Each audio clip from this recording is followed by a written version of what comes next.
There's very few people in the world that can say they changed the way the game of rugby league was played, but Benji can. He was literally the house of highlights before the house of highlights and paved the way for a generation to come. As you start to dive deeper into this podcast, at the core essence of this is a proud little Māori boy from Whakatāne who kept asking the question, why not? Super grateful to interview Benji Marshall. He was someone I idolized as a kid, and it's great to get to know him. Welcome back to the Ice Project. Roll the intro.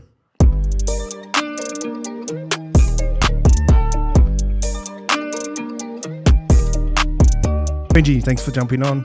Obviously got a lot of questions and we'll dive into past, present and future as well. But number one question that's on my mind, bro, why the fuck would you want to be a head coach? You know what? Everyone has asked me that, and well, my answer to that is why not?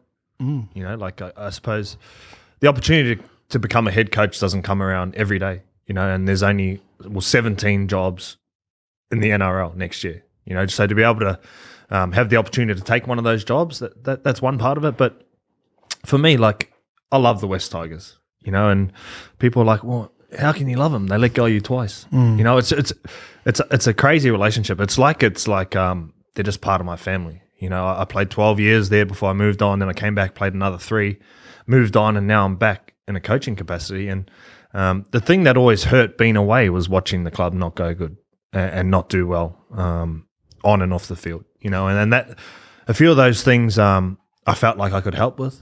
Definitely coaching was one of them. So I came back this year in a coaching capacity with the juniors, and I really enjoyed that. And I've always wanted to be a coach, and I always wanted to do coaching. It's just probably come a little bit sooner than I expected. But the chance to be an assistant coach under Tim Sheens for 2 years and then take over as head coach in 2025, it's a dream come true for me. That's cool, bro. It's a pathway, isn't it?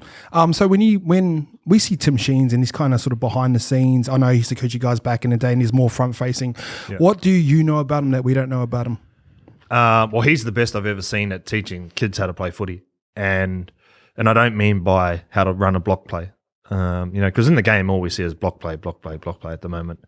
I sat with him on Sunday watching the Tigers play, and he was coming up with ways to reinvent the game and how to make it look different, how to attack differently, and how to change the game for the next 10 years. Not just think about how everyone's playing and let's play it the best. Because at the moment, it's the team that does the block plays the best just wins. True. Yep. And I think there's so many other ways to play footy that don't get embraced. And I'll tell you a story about Tim Sheens, and I honestly believe this. If he wasn't my first coach coming through, I don't think I would have made it, because I was doing things coming through that not a lot of people were doing. And a lot of people would look at it, and at school, people would look at it and say, that's so ugly, you can't do that. What is that jumping thing you do in the air? Yeah. You can't do flick passes, that's not allowed. You can't chip and chase, that's a no.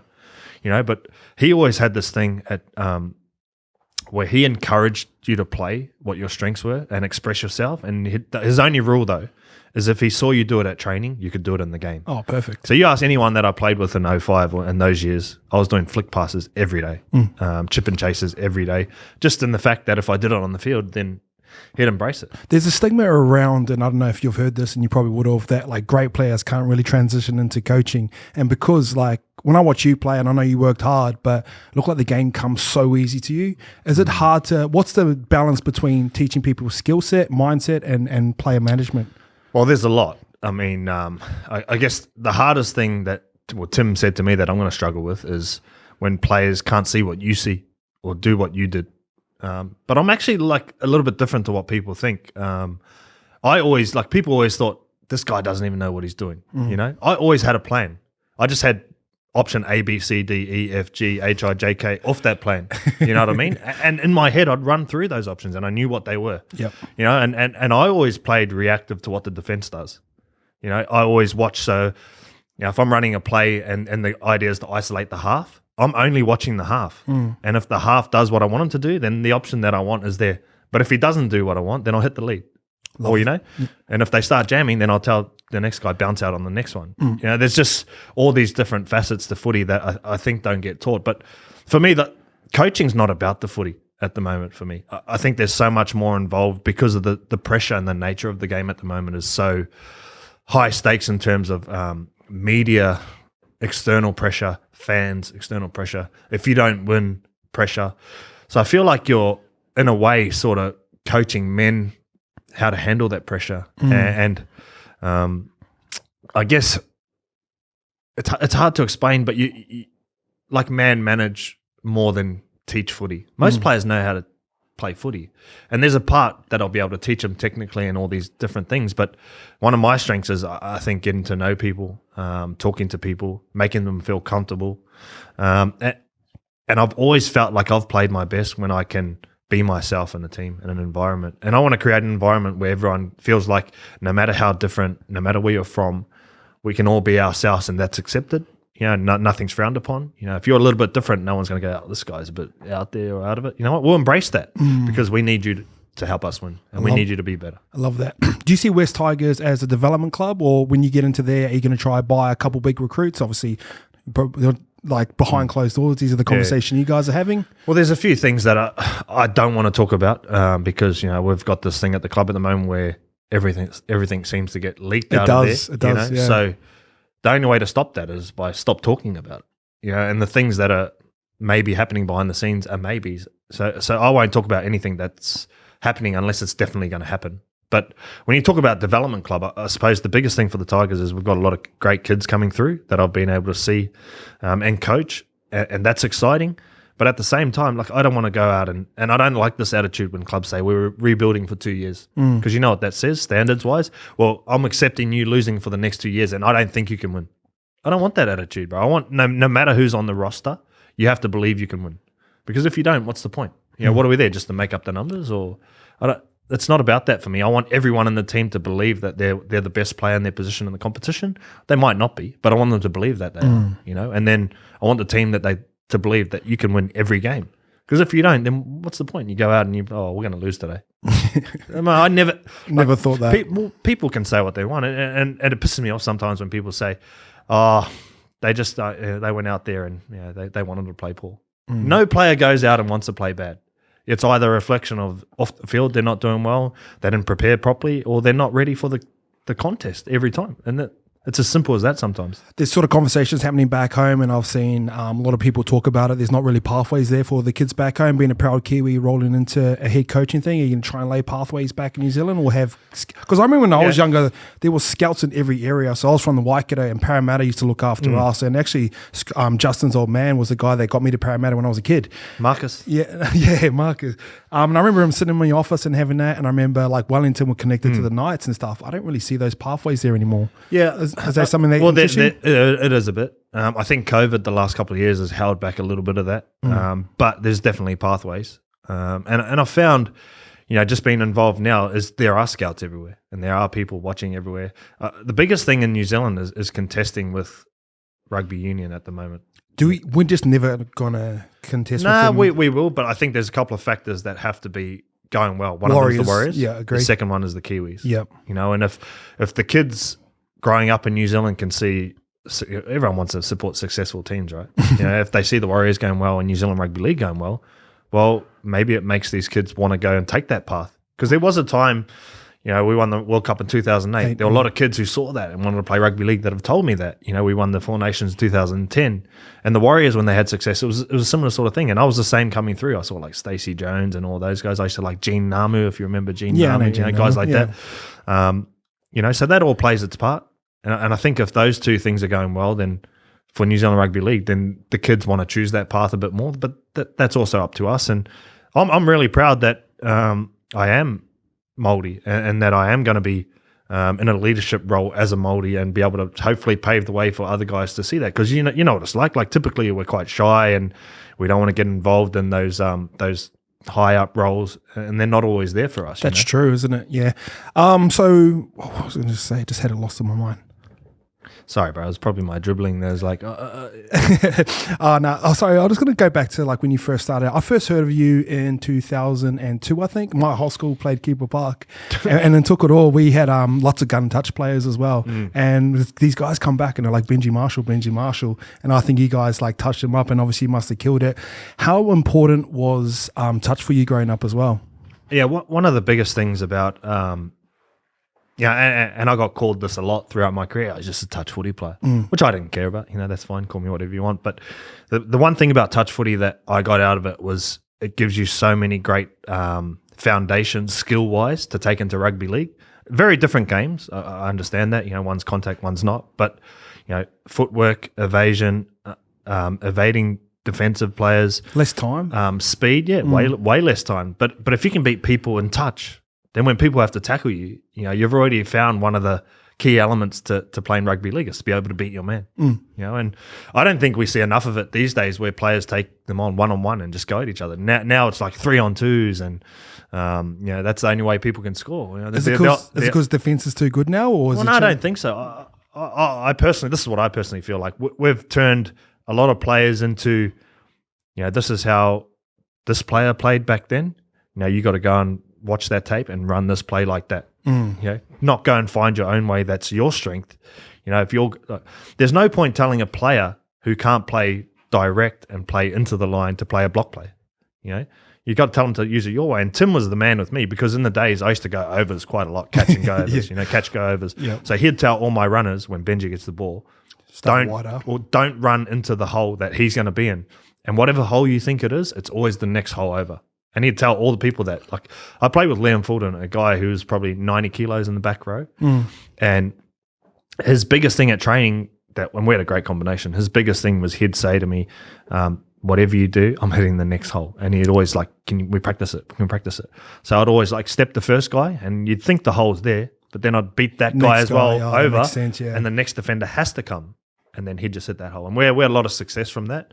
But again, like it's about, I don't think we play enough to what players' strengths are. And we do a lot of copying what other teams do and, let's do what they do because they're winning. Well, I don't believe in that. I think you got to, and this is what I'm going to do is whatever your strengths is in your team or whatever the player's strength are, create plays and a way to play around what your players are, not what Melbourne or what Roosters are doing when you don't have those players. Yeah, it's funny you say that because when I first went to the Warriors and I trained with the boys in preseason, first play flick pass, and one of the older boys pulled me to the side and he goes, "You're not fucking Benji, just play square and stuff." I don't like that. And like the rest of my career, because I grew up like obviously trying to copy you, step long ball chips, fuck kicking long, fuck that shit.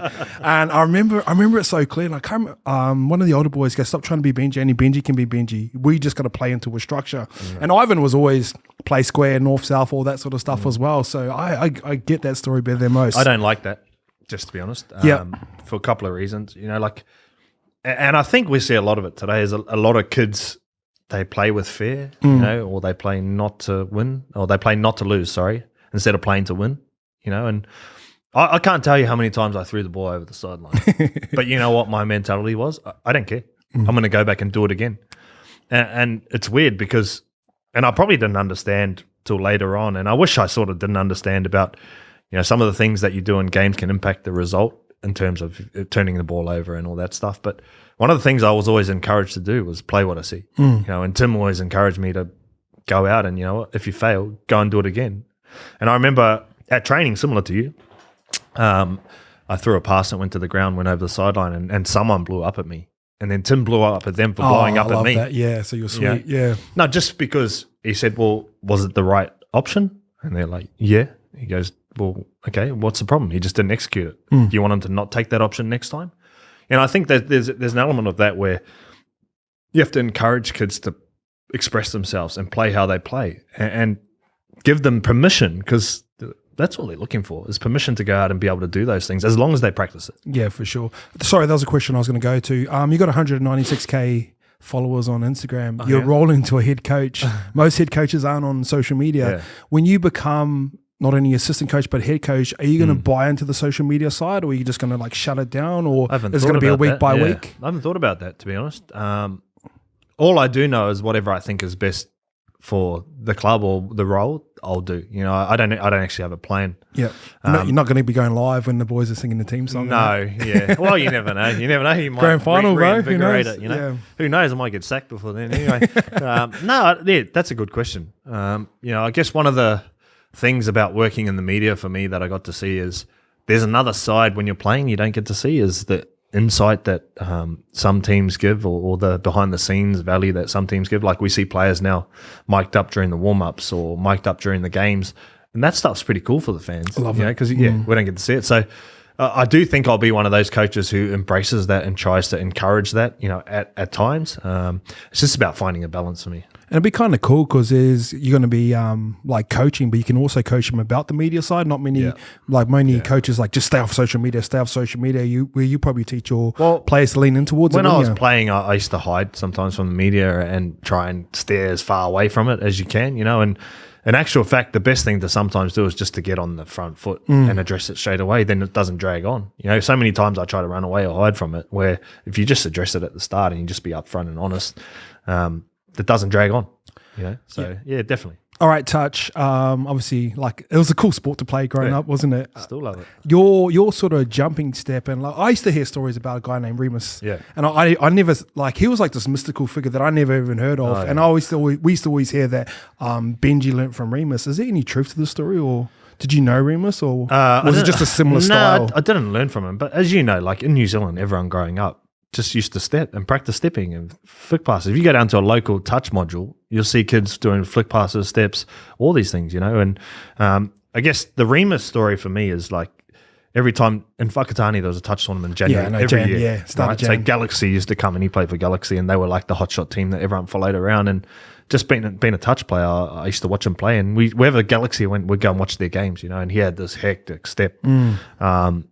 And then one time I remember just talking to him, and he had all these names for all these different steps, and I was like, "That's pretty cool," So he used to name his steps. Yeah, I said I'm just going to try and invent some, practice some, and that. And no shit, I used to walk down the street, and like when town was busy on a Saturday and Sunday, I'd try and like just step through all the people, bump into people, but like practice not touching any of the the cracks on the street, just with footwork and that, and then. I practiced stepping so much, but growing up, I could only step off my right. Oh, really? Only. When did that change?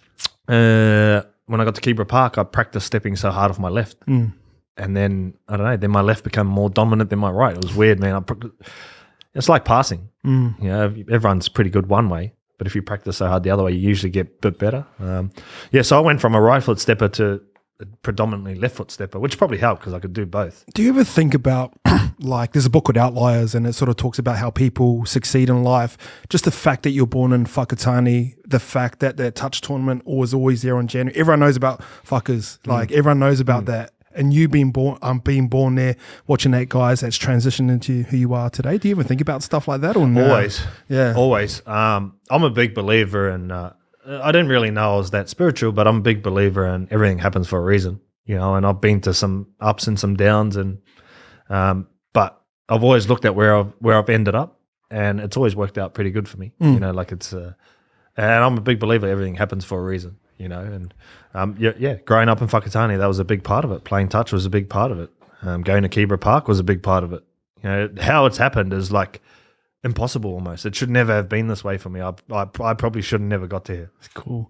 Who's your best six of all time on the touch field, past and present? Ooh, my brother, for starters. I think he's pretty sharp. Jordan, not the other Jeremy shit. Jordan Sharp, Drummy. Do you know Drummy? Yeah, I know Drummy. Yeah, is he brothers with Greggy, or are they just related, or are they just boys? No. So Greg's with his sister. Oh, okay. Is that how it works? Yeah. But yeah, Drummy, I lived with Drummy growing up on the Gold Coast. We played together. He used to actually dump for me all the time. I used to be the scooper. Go down, boys, stay wide. Jamie Stowe would be on one wing. He used to play for Australia back in the days. I put Pete Walters in there because he's the OG. Silk, yeah. Remus would get a spot. Yep. And I don't know about the last spot. There's some great players of all time, but back in the days when you think about all these guys growing up,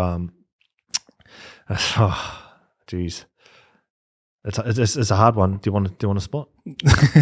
That'd be your spot, wouldn't it? The last one? Yeah, probably Hennessy. Yeah, Hennessy's. He's silk. Yeah. One of the best passes I've ever seen. Oh, he's the best. Option-wise, I've never seen better. Like it's someone who picks the right option. Just like that, eh? Yeah. It's like a laser. He is so sharp, and he's one of the best I've seen, But Drummy is probably the best I've played with.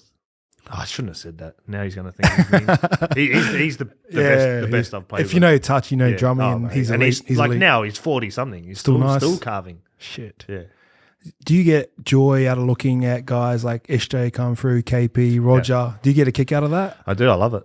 I mean, for a couple of reasons. I feel like, again, those are all people who play the way they play. And their strengths are from touch, and the things they do is not a lot of people are doing, you know. So I love that when people can go out and express themselves and play the way they play, and the common thing with all those players you talked about is they're special. They got a special skill set that not a lot of players have. And I love that about them. You know, and I feel like I always have to stick up for those guys. Yeah, for sure. I remember I read this book one time and it talked about a lot of Brazilian football players, and a lot of them don't. I thought you were going to say Brazilians. a lot of them don't play like football until like a full size field until they're 16, 17, and they play like in a smaller style. Yeah. And it's the same sort of analogy, isn't it? Yeah. So once you get onto a footy field, it's like, fuck, there's so much space here, so much slower. But you just have to tackle. Yeah, well, that's the hard part, isn't it? Yeah. I didn't do that. I made a living out of missing those.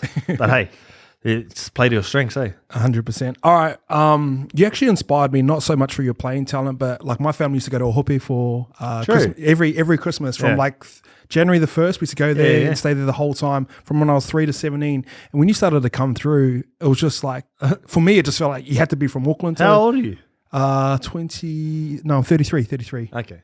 Bro, I'm only 37. You're I know. Not like I'm way older than you. No, not like this. But when I was like 15, 16 and getting picked up with scouts, I was like, oh, he's just from a town that I know. And it was kind of like, I feel like I can make it now. I used to get a little bit embarrassed with those things when I was playing, because I was still playing with a lot of people who were saying those things. You know, that's as much as it seems like I love myself, you know, those things are quite awkward with me. I'm actually like a guy who hates birthdays and people singing happy birthday to me. I hate I'm like that too, yeah. I hate getting presents, but I like giving people presents. You know, I don't like the fuss being so much about me. Yep. You know, so those things never sat well with me when players would talk about, you changed the game, you inspired me. I'd always like try and run away from that. Yeah, but for sure. Once you retire, you embrace those things and you'd be like, oh, well, you know what? That's actually pretty cool, because growing up, there were people who inspired me, and without those people, I don't know if you make it to where you get to, you know. So I love hearing that, and when people say, oh, you changed the game with some of the things you did, that just makes me proud. 100%. All right, you debuted against Newcastle. I was a Newcastle fan growing up. True. I knew who you were. What was that sort of experience like? And let's just I know you went through a couple injuries with shoulders. Yeah. Let's talk about that first for a couple years from like 3 to the GF. Well, 2003, I actually played at the start of 2003. There was a World Sevens tournament for the Tigers. So I'd done the preseason with the boys, and I was always fit and fast and sharp. It was just my body was quite skinny. I was 74 kilos. 74? Back then, yeah. And so through the preseason, they tried to put weight on me. I got to 76. Wow, 2 kilos. And anyway, the Tigers couldn't make the semis anymore. And Tim Sheens rung up and he said, hey, Benji, it's Tim Sheens. I'm going to play you this week against Newcastle, against Andrew Johns. And I hung up on him. And because my mates were quite a little bit pranksters, and I thought, this is one of the boys playing a prank on me. I said, it's bullshit, I'm going to hang up. He rings back and he said, hang up on me again, you won't ever play first grade. Shit. And I said, oh, yo, sweet. He goes, no, I'm going to fly you down Thursday, train with the boys Friday, and we're playing on Sunday. And I was Such a different time, eh? I was like, what? He goes, all right, sweet. And he goes, but you can't tell anyone. You have to keep it a secret. Anyway, so I told my whole family. They all rocked over to Sydney. And I played that game, and it was against Newcastle. The guys like Matt Gidley, Andrew Johns, actually, he just pulled out, though, before the game. Ben Kennedy, guys like that, old school guys. And it was crazy because Tim said to me, look, I'm going to put you on for the last 20 minutes. And just before halftime, the fullback got hurt. And he goes, you're going on at fullback. I'd never played fullback. Anyway, the first involvement I had in the game was they made a break. It was a 2-on-1, and I tried to do the touch like head fake. Yeah. And I went like that. And I got the guy. But he bumped me off and scored. So my first ever involvement was leading a try. Plenty of those throughout my career, I guess. And then it actually spurred me on to be like, you know what? I can do this. Let's go. So first run I got, I think I went left foot, stepped a few guys, and Terry Hill played for the Tigers then, and he's going to Matt Gidley. Kids, you just got dusted up by a school kid. He's a school kid. You know, it was hectic. And then from that moment on, my life changed. It was crazy, man. Honestly, I was at school. I went back to school on the Monday after that game, and cameras were at the school. You know, they were making me take photos, pretending I was studying with a textbook. Like, you know, had my shirt off in a photo, throwing this ball up, real skinny dude. And then from that day on, like, my name was never Benji Marshall, just so you know. It's Benjamin Marshall. And after that game, they just named me Benji. The commentator said it, and then it just stuck ever since then. What was it like off the field as well, being a young kid trying to adapt to that? Obviously living up on the Gold Coast. Yeah, it was crazy, because then after that, I played the next 4 games as well, where I'd go to school Monday to Thursday night, fly to Sydney, play on the weekend, go back to school Monday, and did that for the rest of the year. It's crazy, man. Like, just being this Māori kid who, back then I was getting, I think it was like $200 a week from the Tigers while I'm at school. Yep. And then I signed my first contract, which was like $50,000, where it was like, holy heck, this is hectic. Back in 2003, So went from basically one day, to the next day, all of a sudden on the TV, everyone's talking about you, signing autographs, and my autograph used to have a crown on it. King Benj. Yeah, they got rid of that pretty quickly. One of the boys saw it and kicked my ass. Oh yeah, I love that. 2005, obviously one of the craziest runs. Like, when you think about these moments and obviously the effect that it has, you're living them. I can remember exactly where I was watching those finals and flick pass and all that. Like, does it seem like a flash, or do you have fond memories of it? Or well, it goes quickly. I'll tell you that much. All the older players say enjoy it while you can, because your career goes pretty quickly. But I played 19 years in the NRL, which is a lot, and that is quite a long time ago, but I remember it like it was yesterday. It was just like this crazy ride. Halfway through the season, we're coming 13th. I think we're paying 151 to 1 at the TAB to win the comp. Love that. And we actually had a leadership meeting where Tim Sheens actually said, look, boys, our goal at the start of the year was top 4. And in this leadership meeting, Tim said, I think we should change. We're coming 13th. He said, I think we should change our goal to just top 8. And we were all like, yeah, sweet. And Ben Galea, one of our players, stood up and said, nah, that's bullshit. We set it at top 4. While we can still make top 4, we're going for top 4. And I'm not joking. After that meeting, we won 8 in a row and ended up finishing 4th. And I reckon that was one of the reasons why that belief and sticking to those just goals. That one moment. Yeah, sticking to those goals of not settling. Yeah, not settling for 8 or top 8 when we'd set top 4.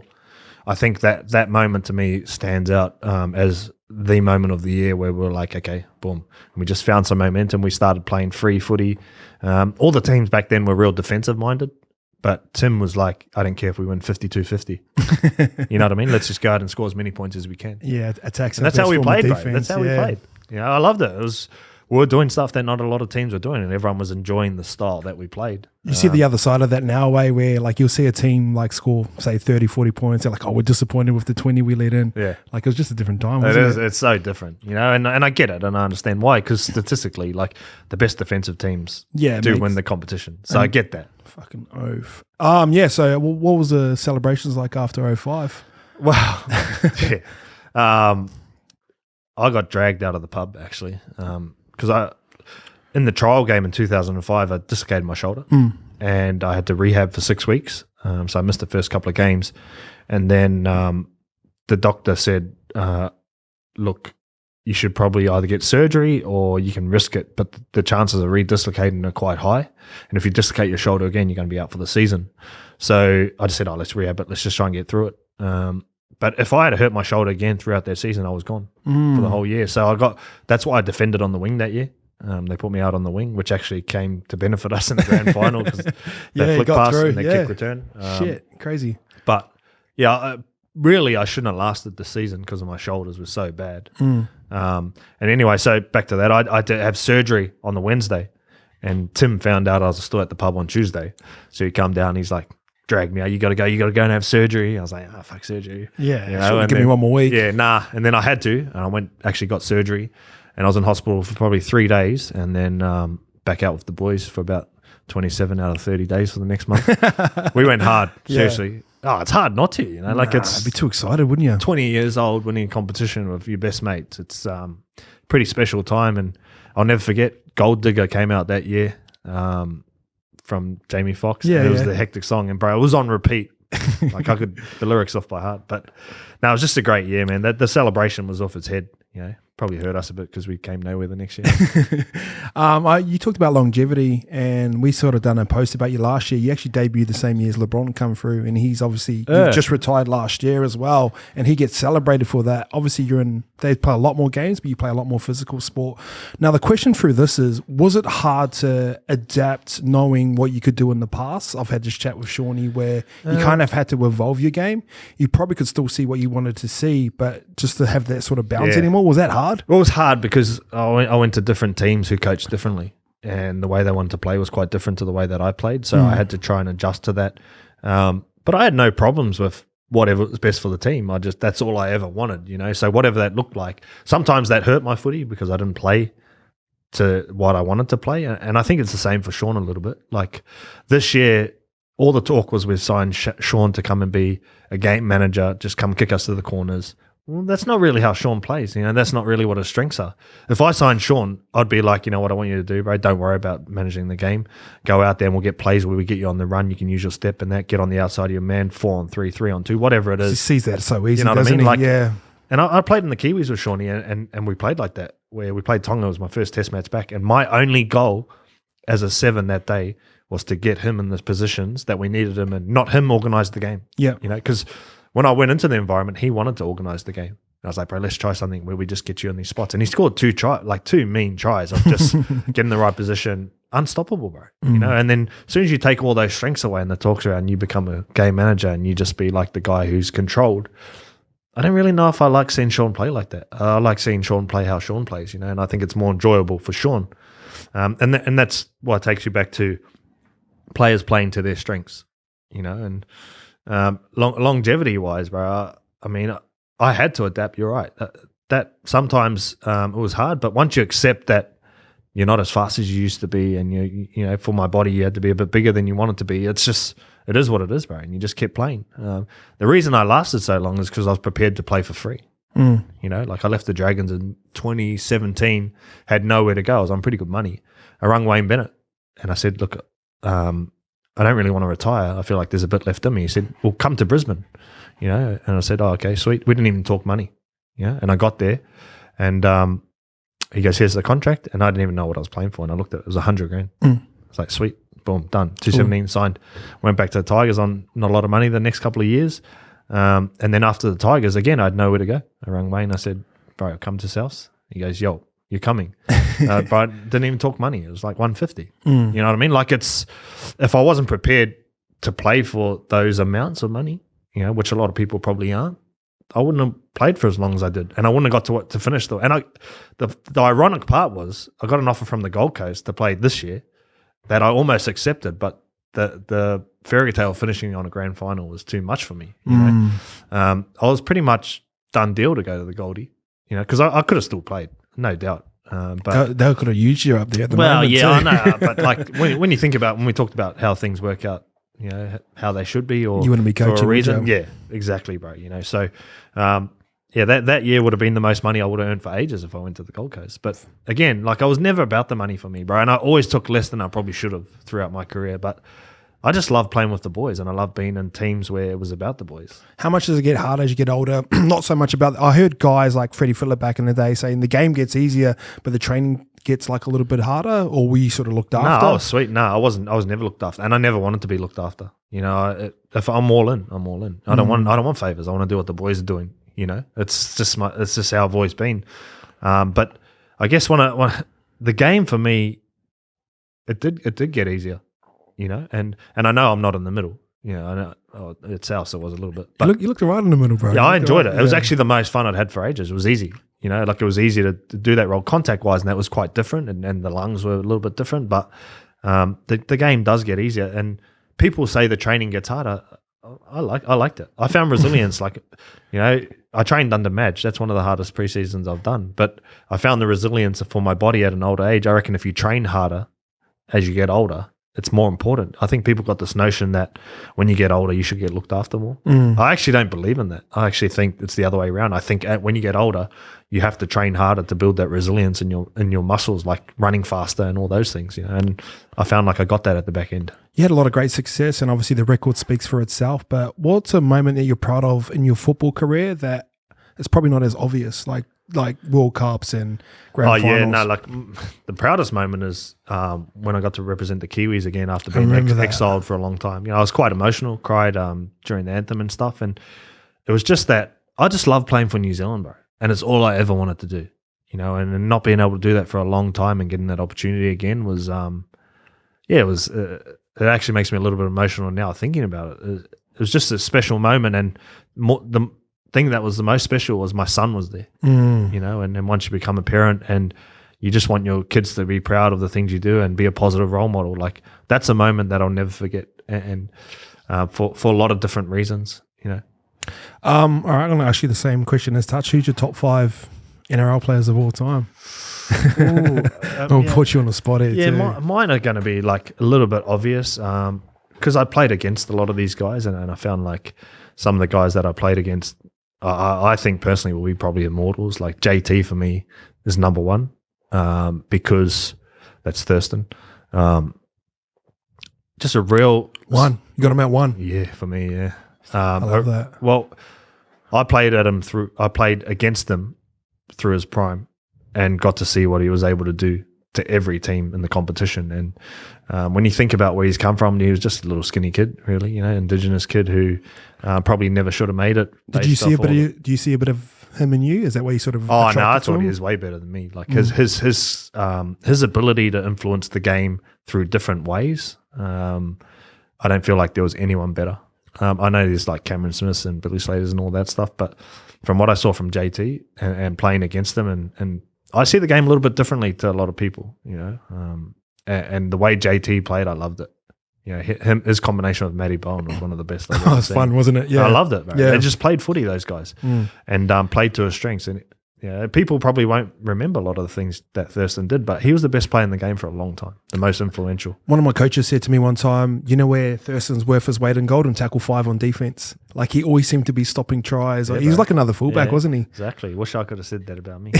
But yeah, bro, he did everything. Put his body on the line. You know, he had bad shoulders too. You know, but I just love the way he played. Did he have one of those straps that connect to your groin and shit, I had a couple of those, yeah. They're not good, though. Nah. The second guy would be Cameron Smith, for obvious reasons, longevity in the game, the way he influenced his teams as a leader. And I got to play with Cameron in the All-Stars. What was that like? Oh, it was so surreal, so cool. Like he's just the guy that is, he's like one of the boys, you know. He's quite chilled, different to what you think, but when he talks, like people listen, you know. And his vision, a lot of nines, I don't know how many nines now look up and count the short side numbers first. That's the easiest way to do it, isn't it? Well, a lot of them look that way. Oh, yeah. Like, they don't know where to go. Like I think it's a little bit of a lost art, counting numbers and understanding how to manipulate the ruck. I thought Cameron was obviously the best at that. I think the hard thing about Cameron Smith, like moving forward, is like because we're moving such towards like an Instagram highlighty style of content. So you bundle up Benji package and a Cameron Smith package, and you show it to a kid 20 years from now. People want to go Benji, man. Yeah, but then you show. But if you understand the purest of a game, you can see why. Then you show them the trophies and the premierships and the origins, and then they go, oh, Cameron. Yeah. It's just it's crazy.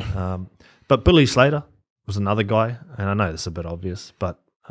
Playing against them, and I got to play with them in the All-Stars, but you never see a guy prepare as much as what Billy did in terms of knowing where the kickers kick. You know, he'd know how many times they kick to that corner, how many times when it's a short kick where they love to kick, you know, where to position himself. How would you throw him off? Like, how were you thinking it?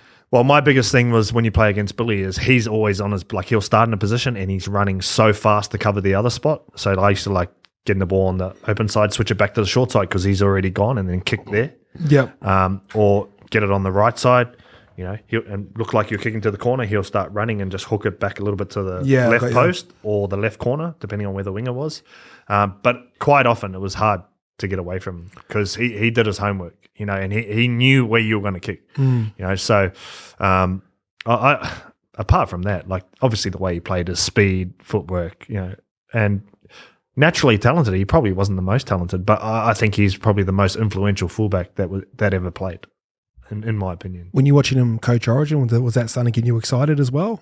Oh yeah, but you know, anyone who probably played with Billy would know what he's like, you know. And if you talk to the Melbourne guys about what he does at Melbourne in terms of their attack and the way they play, he's really heavily involved, you know. So I wasn't surprised that he went really well, you know. All right, JT at the 1, Smith 2, Billy Slater 3. Who's 4? Cooper Cronk. Yeah. For different reasons. Obviously, you know, all play a little bit different. But again, like Cooper, if you think about it, he wasn't a natural halfback. He got thrust in that position and had to like learn and manufacture his craft.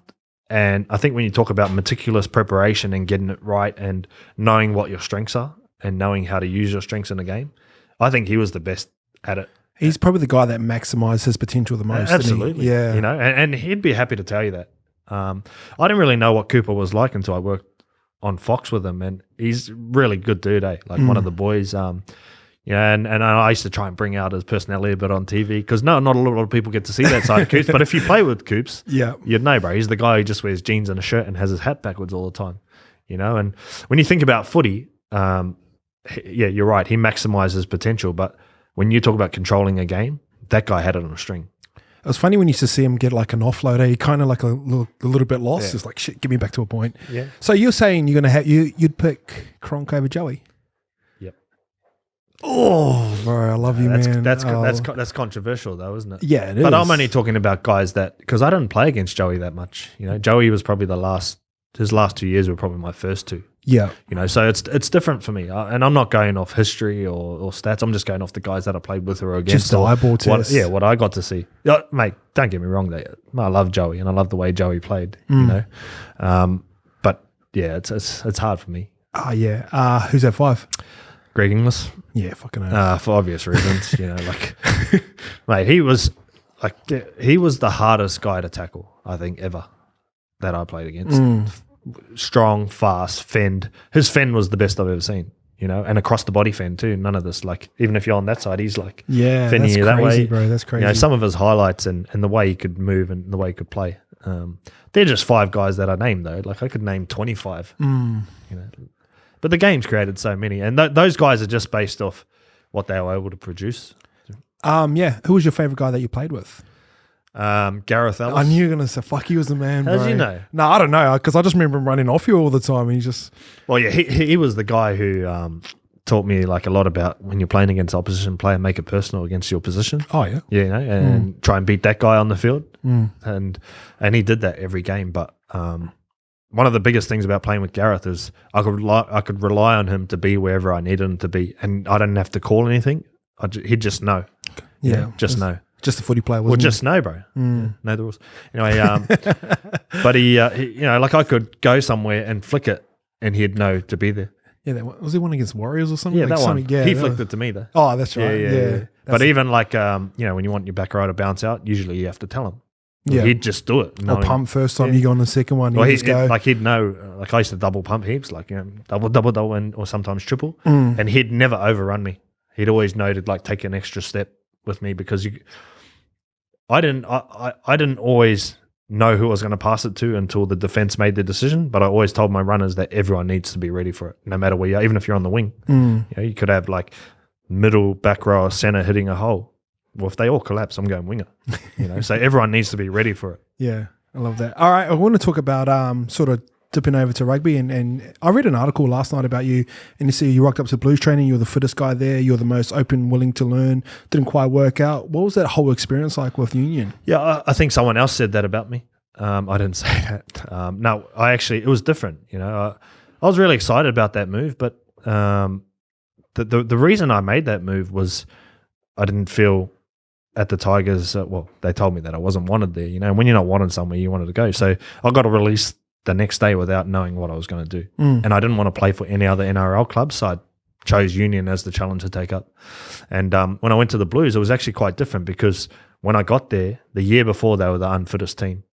So the whole preseason from October, November, December was just fitness. Didn't touch the ball once. Didn't learn about how to play footy.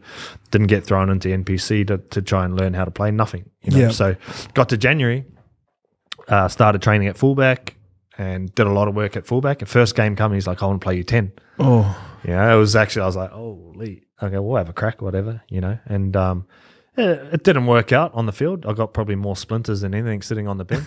You know, like it is what it is, you know. But I'm not afraid to say that I wasn't good enough, you know, because I wasn't. And I wasn't going good enough for that to happen. And when the coach sort of called me and he said, look, it's not working for us. I said, yeah, sweet. He goes, look, I think you should probably go back to league. I said, all good, done. Didn't kick up a stink or whatever, just sweet. That was it. But the rugby scene was very different. You know, there was a lot of structure, a lot of rules, a lot of, you know, the way you play, you have to do this, you have to do that. but I really respected the way they trained and the way they played. And it was tough, man. It was actually a really tough game, getting into rucks, the way they do scrums. If you see the scrums up close, it's pretty hardcore stuff. But yeah, it just didn't work out, which is all good. I'm not afraid to shy away from that. Where does your self-awareness come from? Obviously, like from an outside looking in, superstar come up, just thrown in front of the spotlight. Yeah, but I never looked at it like that. You never looked at it like that? I never ever thought, I'm a superstar. And that's just not me. It's not my style. I guess everyone else probably had that opinion of me. And it's again, like everyone probably has an assumption about who they think I am based off the way I played footy or what they saw on the field. People think I'm quite confident and arrogant or cocky or whatever it is. But that was how I had to play because that's how I played. But when I got off the field, it was very different. And any of the guys who play with me would know.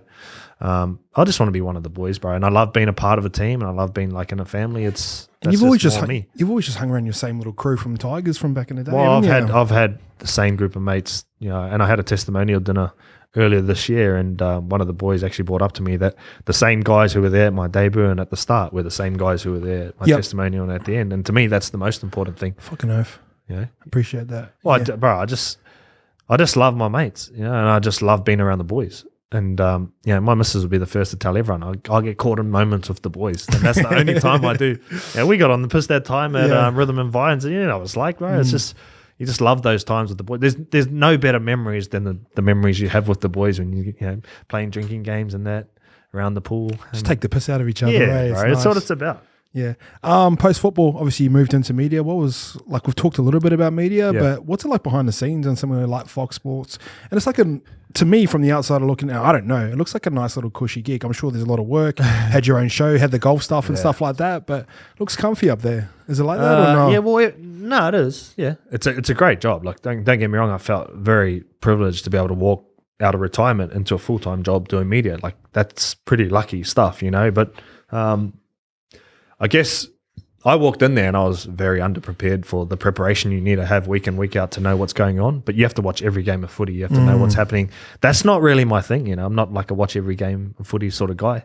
But I actually learned a lot from Cooper Cronk in there. He'd turn up and he'd have his notes ready, and he actually gave me a few tips like, bro, when you're watching the games, just write out who scores at what minute, write notes about how they scored, who they're playing the next 5 games. So when you're talking about stuff, you got all this information to refer to. I wasn't always the information guy, but you could tell that's the way he played, Yeah, but I found that really helpful, being in there. But I guess the biggest thing that was about the media was I felt like I was a part of a team there too. I had a group of producers when I did my own show who were so helpful, and I was the shittest like TV host, bro. I'm not gonna lie. Like that's not my thing. It's not natural for me, and I found it really hard to get into that and do that. Is it hard to cross between like just being one of the boys and like you've basically talked about all I wanted to do was be one of the boys? When you get put into a media, you have to have an opinion. And I know you always had your opinion that swayed towards the boys. Yeah, there's a balance there. My number one rule is I don't bag the boys. I don't come out and I'm not going to be that guy who's negative towards players. I played, bro. I know what it's like. I understand the pressures. You can't always be at your best. You don't always play your best game. I get that. And I'm not going to be the guy in the media like dragging these dudes down for having a bad game or like having a bad season. I had heaps of bad games. I had heaps of bad seasons. It is what it is. But that's not my thing. I'm not a bagging sort of guy. I don't do that. Which is in the media you probably sort of have to. So I don't know if that would have lasted long, but I like the positive stories and I like pumping the boys up and I like the positivity. And for some reason, it's just that doesn't sell papers and it doesn't get viewers at the moment, But I will say though, and I probably think a lot of guys who retire probably go through this, is when you retire, like I played for 19 years and at the end of every year, you're always playing for a trophy. There was always a purpose and you always felt like you were heading towards something. When you step out of that and that gets taken away, that's the one thing that I craved and the one thing that I miss. I don't miss playing, but I miss that whole striving towards the trophy or in a team environment, being around the boys and working together to get that trophy. Makes sense. You came back to coaching now, doesn't it? When you look at it like that. It does, bro. And I think it's important to have purpose in life and it's important to have something to wake up every day to want to strive to and achieve. And without that purpose, sometimes you feel like nothing. And I get why a lot of players who retire struggle, because you have that for so long. That's all you know, bro. I remember when I like retired, and obviously nowhere near the type of career that you had, but I remember that doesn't matter. Yeah, I remember when I retired, I was like, all I wanted to do was be light and free and not have anyone tell me what to do. Then after like 3-4 months, I was so used to being told what to do from school, and then I went straight into first grade training and stuff like that. Like, be at weights at 9, you're on the field by 10:30. Exactly. You have to wear this. I actually craved that structure once I left there as well, so I built it back into my routine. But I like when I first got out, I was just so lost. Like, I knew where I wanted to go in terms of business, but I legit used to write out my days like 9 o'clock do this, 10 o'clock do that. Yeah, I remember. I was just so used to seeing you do that. Yeah, because I was just. But I think that's something you have to do, though. You know, like, and I'm not just saying that because I'm here, but you've actually done a really good job transitioning, and probably one of the most successful guys transitioning. And I know you talked about, I didn't have the career you had, but bro, you played NRL. You know, and a lot of people would say, oh, well, how many games did you play? I think I played like 48 including Super League. That's 48 more than a lot of other people play, you know. So that I think because when you went to the Blues, I got jagged the game with the Kiwis too. So grateful for that. Oh, yo, thanks sweet. for that. That's all. Little 40K in there. Yeah, that's it, brother. But you know what I mean? Like, it's I see that as success for me. You made it, bro. You're a Māori boy from Tukaro. You made it. Cook Island, brother. Oh, are you not Māori? Nah. Bro, I thought you're Māori. Everyone thinks I'm Māori. No, I knew Cook Islands. But anyway, Māori sounds better. But you know what I mean? You made it, bro. That, to me, that's success. You know, and success, I think people have their views on success by money, fame. That's not success, bro. Success is if you have a purpose and you have a goal and you strive to something and you get to that. That's success. Doesn't mean you have to play NRL. You have to play. It doesn't matter to me. Success is whatever. If you want to get somewhere in life and you get there, that's a success. Doesn't matter how much money you have. Money is nothing, bro. Money doesn't make you happy. That's what I learned from footy. The money doesn't make you happier. It's nice. Yeah, of course it's nice. But I had my most fun years earning the least amount of money. You know? I love that. You once shared one of my tweets on the show too. Happiness is the ultimate flex. Wow, on the Fox Sports. It actually is, bro. Shout out for that. Yeah. Well, look, I'm not I wasn't big social media guy, and I've started embracing it a bit more because that's the way that the world's moving. I'm trying to just be a part of that, you know, but it's important. Happiness is important. And I've been coached by the great Wayne Bennett, all right? And his biggest thing is happiness and making a great environment everyone wants to be and be happy. But off the field, you know, if you got dramas, his first thing is he wants to help you sort those dramas so you're happy off the field. So when you come to training, all you're worried about is training. You're not worried about what's going on at home, or you're not worried about your dramas, you know? But that's what it's about, bro. Happiness. And it's hard. Yeah, not everyone's going to be happy, but bro, if you're happy, it helps. Celebrity Apprentice. Talk us about how does something like that come about? Well, I was on holiday at the end of the season with the South Boys. We were in Hamilton Island and got a phone call from my manager, and I didn't answer. And he texted back and he said, cash. I said, yo, rang back. Yo, what's up? And he goes, you got an offer from Celebrity Apprentice. And I was like, oh, how much? And he told me the figure. And I was like, yeah, not enough. I said, tell them to double it and I'll be there tomorrow. And he hung up, and I was like, there's no way this is going to happen. I said to my missus, look, they want me to go on Celebrity Apprentice. And she goes, oh, okay, yeah, well, we're on holiday. It's a family thing, so probably not. He rings back in half an hour, and he goes, sweet, they doubled it. You're on a plane tomorrow. I was like, babe, we got to go. We had like 8 days left on our holiday. She was gutted, filthy. bro. Oh, don't worry. Yeah. Held it against me for the next 8 weeks, but all good. But I went on it, represented South Cares charity. And I honestly didn't believe I was going to win it. You know, I just was going on there trying to make as much money for charity as possible. But in my head, I'm so competitive, I want to win it, you know, and I didn't think I was going to understand business. I had no experience in business at all. I didn't think I was really good at networking. But what you do throughout the show is when you're doing things for charity, the lengths that you can go to and stretch yourself out of your comfort zone. I'm not the guy who likes asking people for money. You know, but on that show you have to. You know, I'm not the guy who likes going on the show and selling all your products to try and make money for your team, but I had to. Do you reckon it goes against how we were sort of raised as Kiwis? It does. You don't really ask for anything, do you? It does. But the lesson out of it that I took was if you put your mind to something and you really want to achieve it, you can, you know. And I ended up winning the show, obviously, but I won off the back of going to big corporations asking for big money. You know, my business plan in the final was, and it was quite simple, right, was sell tiered sponsorship throughout my event and not just muck around and go to like small corporations. I was going to like the Harvey Normans, What If, you know, like KFC. I was on LinkedIn looking up for marketing managers on KFC. I found emailed her straight away, said, I'm doing a Celebrity Apprentice thing. I need money tomorrow. She goes, how much do you need? And I tossed up like 70 grand. She goes, we don't do 70. And I was like, all right, well, whatever you can do, all good. Got that done. Then I rang Harvey Norman. I said, can you come on as major sponsor as well? And they're like, nah. Went back, rung again. I said, look, I'll wear your T-shirt with your branding, definitely make the cut on TV. They're like, okay, done. Yeah. And I ended up making like 400 grand, bro, for this event. But the hard part is nothing counts unless it's in the bank that night. Oh, really? So you have to get the money? So big corporations, they usually take 3 months to agree on something, get it signed off. So I had to get all these things signed off in one day, you know. And that was just off the back of just putting yourself out there. Did you feel good after doing those like little deals? Like I know it's kind of hard to go through those, but it is nice to close a deal. I've been in some situations. Bro, yeah. Oh, there were heaps that weren't closed. Yeah. But I was of the opinion, you don't know unless you ask. And the more people you ask, the more chance you got of saying yes. You know, I got heaps of no's. But who cares? It's just a no, bro. It's like back in the days when you're trying to pick up Sheila. You know, the more you ask, the better. If you don't ask, you don't know. I love that. Attack it. I love that. All right. On the show, you obviously done a sort of segment about your dad. Yeah. How much has that shaped you as a person? What was it like? You said you got bullied as a kid. Yeah. And how much? Well, it shaped me a lot. Yeah.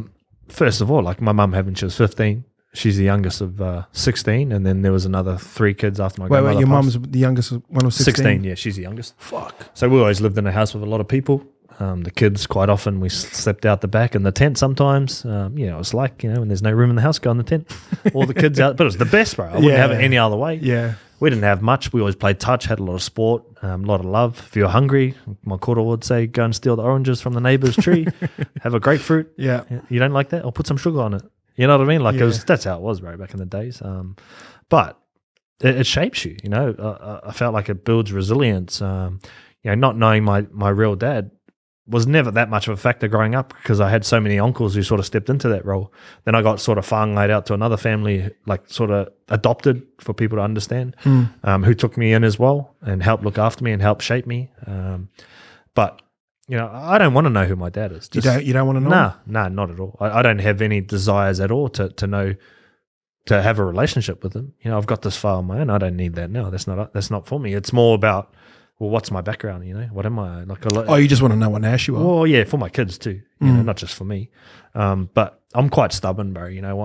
What I've always been good at is cutting out the things in my life or people in my life that don't suit where I want to go. I'm similar to that. Like I haven't talked about this story much, but I got like a half sister, and we were drunk one time, and she goes, "Oh, I don't look at you like my real brother." And I was just like, I grew up with her, and I literally haven't talked to her again. And like I don't wish her any bad will. I get that.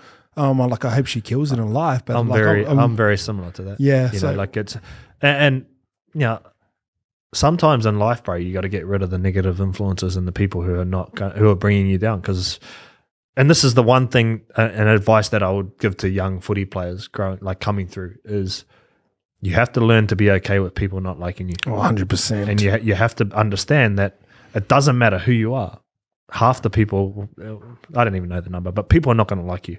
Like look at LeBron James, right? How much hate does he get? And he's one of the greatest of all time. You know what I mean? It's as simple as that. But once you can be okay with people not liking you and you understand that, well, it's okay. That's your opinion. Good luck, because not everyone is going to like you. Not everyone's going to like what you do. But as long as you're true to yourself and you be who you are, that's all that matters. There's 2 ways kids can go when they don't have a dad, and it could be the reason why they become an absent father. You've gone the other way, successful. You look like fucking someone who's a great dad. And well, that's the thing, bro. I want to give my kids what you didn't have. Yeah, the things that I probably thought I was lacking when I was a kid or needed, that comfort of having a dad there, like those little things like I want to make sure I'm present for.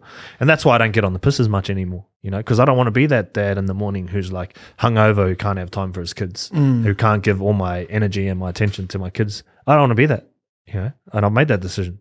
That's fine. But that's who I want to be, bro. And I guess I just want to be a positive influence on my kids, and they're not going to be little shits because, I like discipline. Not the old school way, but I'm not going to let them go around. Yeah, not the way we got it. Not the jandal and the vacuum. Yeah, that's another story. The jug cord. Yeah, the cord. So what does it take to be a great dad? Well, I don't even know if I am a great dad, but one of the things that I always do is I always tell my kids I love them. That's one of the biggest things I think for me. But being present, giving time, all those things. I think time's the most important. The Mad Butcher. Yeah. His biggest saying is the greatest gift you can give anyone is your time. Because there's only so much of it you have, isn't it? It's important.